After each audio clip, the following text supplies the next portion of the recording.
our next meeting will be July the 5th, right here in these council chambers. And the first item we have is an application by Bandit Co. and Varianco for rezoning of 7520 Ash Street from a single detached RS1F to a single detached RS2E zone. And we've got Mr. Craig, Mr. Reese, and Ms. Ayton on that one. And the recommendation is to be introduced and given first reading. So we know who's going to do the speaking. Ms. Ayton will. You're on, Laurel. Go on. Thank you. Through the chair, the proposed rezoning has been requested to facilitate the subdivision of one single detached RS1F lot into two single detached RS2E lots, one lot fronting onto Ash Street and one lot fronting onto Armstrong Street. There is an existing owner-occupied single detached house that will remain on proposed lot 1 fronting Ash Street. The applicant has submitted plans prepared by a qualified professional demonstrating that the existing house is compliant with the proposed zone. Proposed lot 2, fronting onto Armstrong Street, will have a single detached house with a secondary suite of a minimum 93 square meters or 1,000 square feet. A legal agreement will be registered on title of each proposed lot, ensuring that any building permit for a single detached house includes a minimum 1-bedroom secondary suite. This is consistent with the city's affordable housing strategy. An arborist report was submitted with the application, which assesses 18 bylaw-sized trees on the subject property and 2 street trees on city property along the Ash Street frontage. The 2 trees on city property are in good condition and will be retained and protected.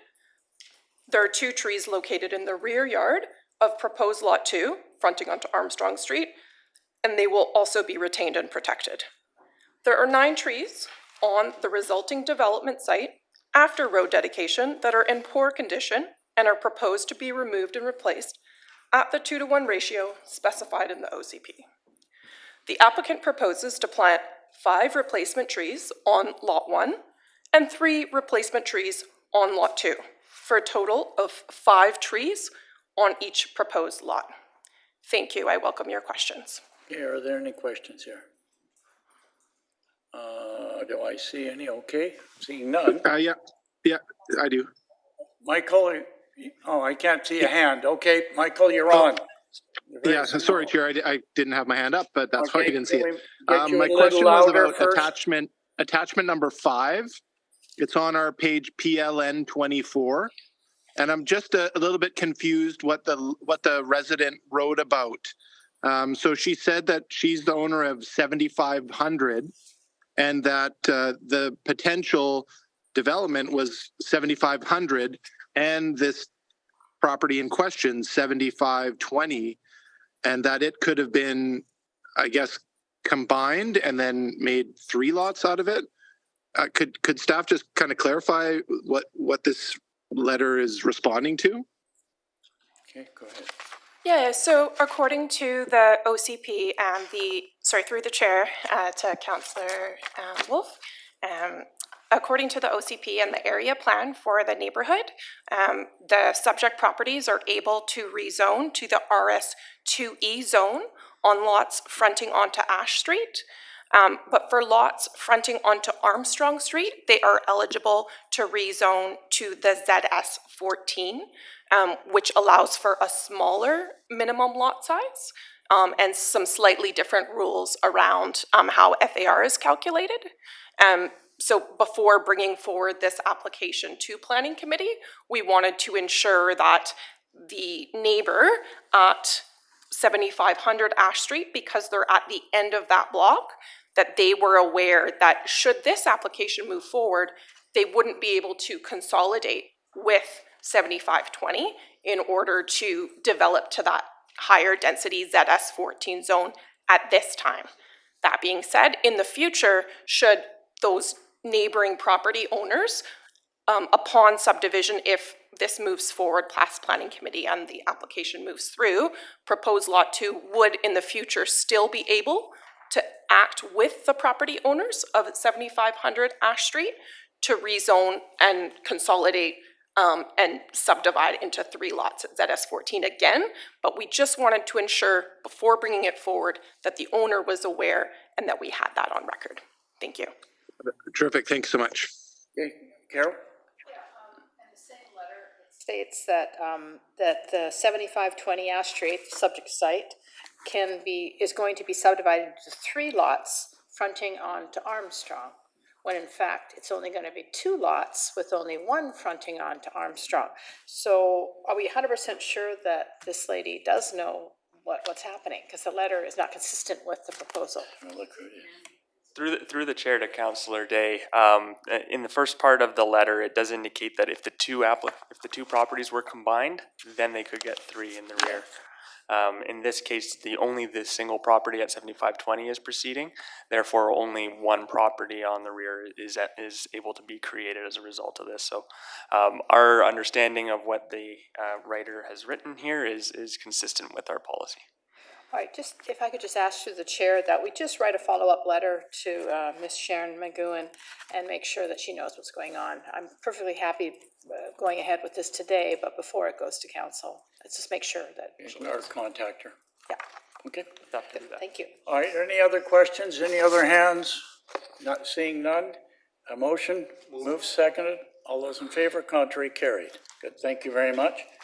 All right, the next item is a revised application consideration for an application by the Cian Group Investments for rezoning of 7100 and 7120 Ash Street from single detached RS1F zone to the townhouse ZT16 South McLennan in St. Albans sub-area plan.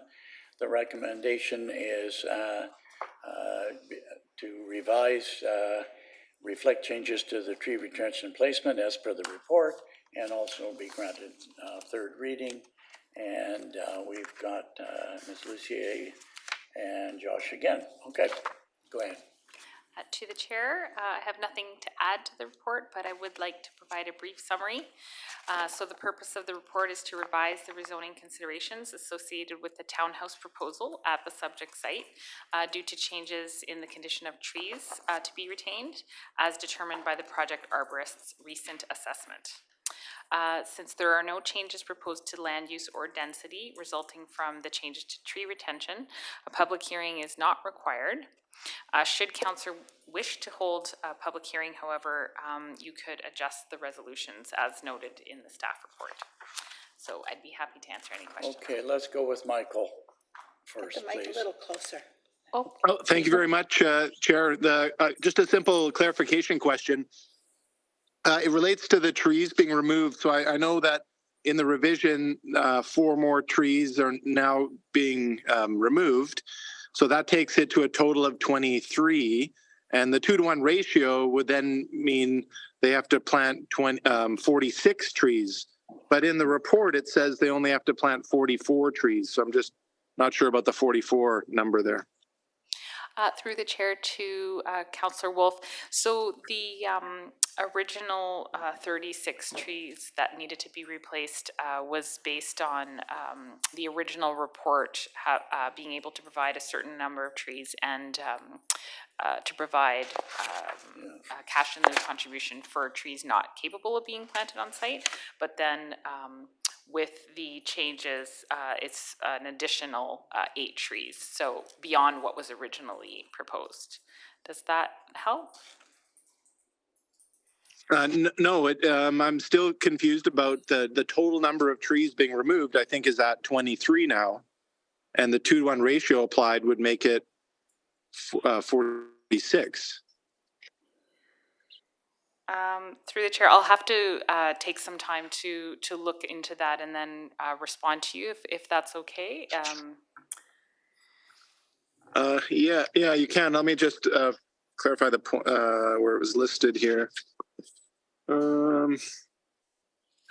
Okay, there on on page 35. Yeah, bottom of page PLN 35, the table there. So the revised proposal has 23 on-site trees to be removed. And then at the bottom of that column, it says a total of 44 replacement trees, but I think that should be 46. So through the chair, I I can look into the previous proposal just to be able to clarify what the tree replacement requirement is supposed to be, but my knowledge is that through the original proposal, there was a certain amount of replacement trees agreed for to be replanted on site and cash in lieu of replanting provided. So this removal of an additional 4 trees is just an additional 8 replacement trees beyond what was originally agreed. But I can provide more detailed information if you'd like. Maybe we have a memo on that before next week, Or council. just, Yeah, great. we can't Oh, clarify it. unless Mr. Craig has something, otherwise, yeah, information and memo is okay. Thanks. Okay? Oh, okay, Mr. Craig can answer the question, Michael. Stay on. Through the chair to Councillor Wolf, as part of the original proposal, there was a requirement for 36 replacement trees for removal of the 18. The removal of the additional 4 that have fallen into a state of decline would take us to 44 required. Okay? Okay, so, To remove.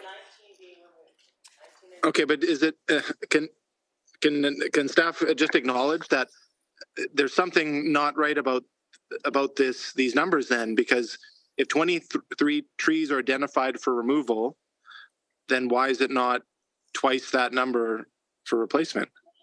Have they already paid for 2 trees? It's 19. Not 20. Am I not correct, Mr. Craig? It was 19, yeah, okay. No, numbers aren't working for me today. Okay, thanks. Okay.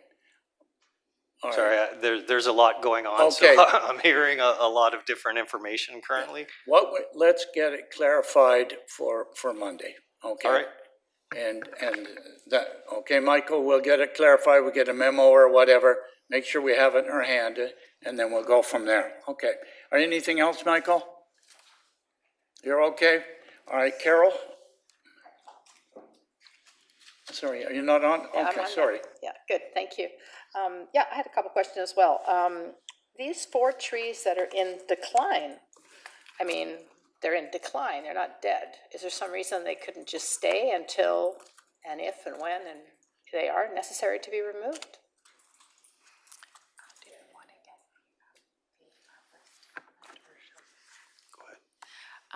Through the chair to Councillor Day. So the proposal right now is to revise the rezoning considerations. I'm not sure what the applicant's intent is for when he wants to remove those, but, you know, there are factors to be considered when you know something is in decline and, you know, if you don't remove it, should something happen and the trees fail. So I'm not sure whether the applicant can respond to when his plans are to remove the trees. Maybe when you do that memo, you could just talk about, like, if they've got 20 years left in them, then maybe there's no hurry. Through the chair to Councillor Day, we will clarify that in the memo. Our understanding is that these trees are effectively dead at the moment. Leaving them on site would not serve any purpose other than potentially wildlife trees in the interim, but it would create some risk given that these trees are dying and therefore at risk of falling. Okay, my next question is, apparently it hasn't changed the development. It's still 17 townhouses and it's still 17 townhouses. Are there any secondary suites in those 17 townhouses? Because it wasn't mentioned. Through the chair to Councillor Day, just give me a moment to look at the original proposal. Okay, because I couldn't find it anywhere. Then while you're looking for that, I noticed in the report that it says that there's no public hearing required because basically it's the same amount of townhouses. But don't we normally do a public hearing when there's any changes? Like, I don't recall ever having a case like this where we're just, deleting the requirement for a public hearing. Actually, we have done it. It doesn't qualify for a public hearing. We have done that numerous times. Through the chair to Councillor Day, in terms of a public hearing requirement, as long as there is no change to use or density, there is no requirement that council hold a public hearing. Given that the removal of these trees doesn't affect the overall form of development, it is staff's recommendation that a public hearing is not required. However, it is at council's discretion as to whether or not they choose to require a public hearing. It's very unique that we do have to amend rezoning considerations, but it does happen from time to time. Okay, good, I don't recall ever seeing this. So any luck on those secondary suites, if there's any in this complex? Through the chair to Councillor Day, I'm not aware of any secondary suites proposed. That's disappointing. Okay, thank you. Okay. Jack? Yes, well, my question has been asked by Councillor Day about the 4 trees, you know. Yeah, I would like to see that some information coming back about the health of the 4 trees and whether or not they can be saved. Okay. All right, any other questions online or whatever? Okay. The recommendations are there. Second. Any further discussion? All those in favor? Contrary? Okay, that will go forward. Okay, thank you very much, and just put it in our boxes, okay? All right, the proposed updates to the Richmond Community Service Advisory Committee Charter. Dorothy's here to answer questions. Most of it, as you read it, is all housekeeping, but Dorothy's here to answer, if anything. It's to bring us in line, this particular organization. I liaise to it with all our other organizations. So if there are questions, please, just check here, okay? Check. Well, I just want to make sure that the membership won't change any, right? Through the chair to Councillor Au, the membership won't change. Anybody else? Okay, motions on the floor moved, seconded. All those in favor? Contrary, carried. And thanks staff for all the good work they did in bringing us. We've got to get all our organizations up to the same standard in terms of reference. Okay, now the next item is a response to Metrovan's land use designation agreement and to the 25th Regional Growth Strategy proposed by the Township of Langley. And staff have comments? Through the chair, nothing further to add to the staff report. Happy to answer any questions of committee. So we are going to oppose it as others have done it and put it in there. So That's correct. no problem. Any questions of staff? Carol? Thank you very much. I agree with everything that's in the report. I mean, here we are trying to densify our industrial land and stay off of agricultural land, and yet in Langley, they want to pull 36 acres out. So I'm spot on. I agree with all of that. My question is, many years ago, when we were trying to repurpose the Mylora Golf Course on Number 5 Road, and a developer came forward with a brilliant plan to divide the first, I think it was 10 acres into 5 2-acre lots, and then they were going to give us the back 220 meters, and that was going to work out to, I think, something like 20 acres of farmland. Given this, maybe it's time to revisit that again. What do you think? Through the chair, the Mylora Golf Course, the one that's subject to the Number 5 Road Backlands policy, there would be a separate set of city policies that would dictate what you can develop and how you can develop that land. That's identified in the Number 5 Road Backlands policy, which was updated by this council in 2021. And so any consideration of development on those lands would be subject to city policy. And I don't believe there are any implications to regional land use policy if it's in line with what the city's expectations for development of that land. Yeah, it just seems like kind of a double standard, doesn't it? When ALC rejected us for that, putting farmland, golf course land into farmland, and here they're accepting, and they've already taken the land out of the ALR. I mean, it's kind of a protest letter that we're writing, because their decision's basically already made. So anyhow, good work. Thank you. I think many of the other communities are also doing the same. Good. Okay, as we did with Surrey Yeah. and along the international border there, Yeah. saving out a piece of property. Okay, seeing none, Andy, Quick question, Chair. go ahead. Thank you, and through the chair, I mean, I have no objection, and I understand the rationale for our letter, but just when I look at the map, and I just wonder, I don't know what their long-term plans are. when you look at the map on a page 130 and the main roads there, that if I was 20 years younger, I could actually read the numbers out. But it seems from just looking at the map in a way that that might be their long-term plan. Do we know anything about that? And are they communicating with Metro and neighboring municipalities about what their plans are for that land? Because you know what I mean about that corner? Yeah, through the chair to Councillor Hobbs, are you looking at the map and thinking, why is the red line up to 58th Avenue, or? No, the red line is on the street below it, I believe. But yeah, on page 130, it just, you know how the border kind of jogs in, Yeah. and you know, you can see that it's further to the, I guess, south on the right-hand side of the map, and then it jogs in, comes a little bit further north, I think it is, and then again. So I'm just wondering, what are their long-term plans? Is this going to be a continual thing with them? Because industrial land is at a premium too, and I get the point of intensifying it. That all makes sense. So, do you have any comment on that? Through the chair to Councillor Hobbs, what I sense from the Township of Langley is there's a few remnant parcels throughout the municipality that they're looking at converting from rural to industrial or mixed employment.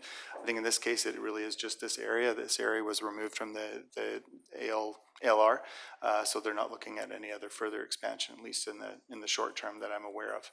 Okay.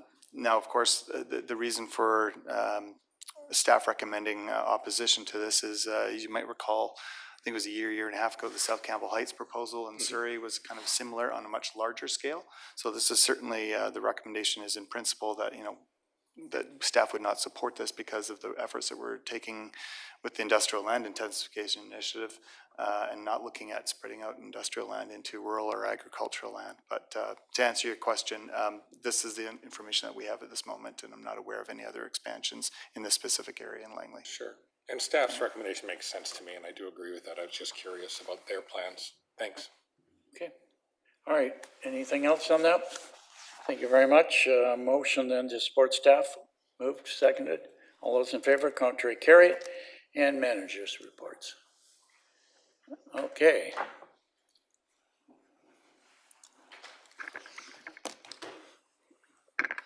Thank you. I just wanted to provide an update to committee regarding a non-farm use for the Thorangu Monastery Association at 8160 Number 5 Road.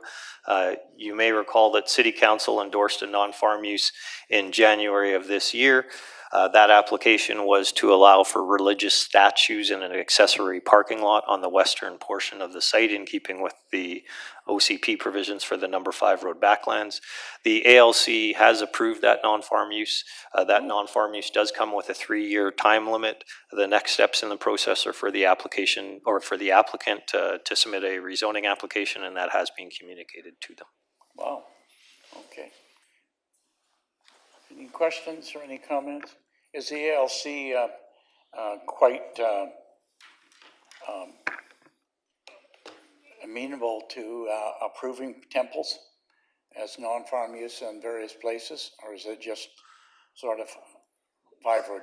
Did they actually communicate with us to talk to us, or did they just send a letter? Through the chair, this was communicated to staff through a letter. As you're aware, there has been multiple discussions with the Land Commission over the Number 5 Road backlands. I believe this approval does signify that the ALC is willing to continue to honor the policies around the Number 5 Road backlands, provided that the majority of the site is farmed. The Thorangu Monastery has actively farmed their properties, so we do believe this is a good proposal. One of the few. Okay.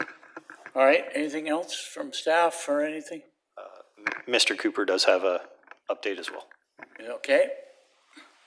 Come on down.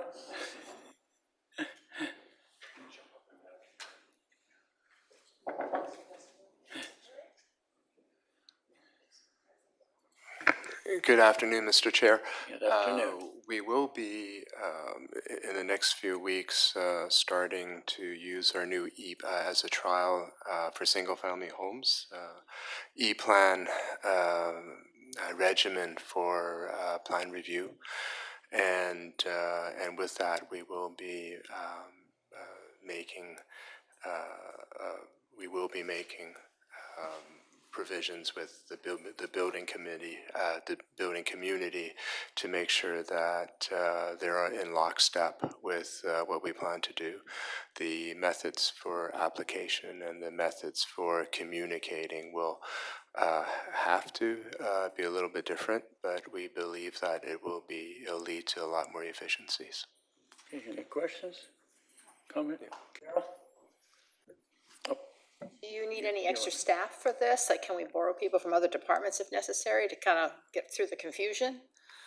Well, we're to the chair, to Councillor Day. That's a lovely thought, but I think our level of confusion is probably best if we keep it with the staff that we have right now.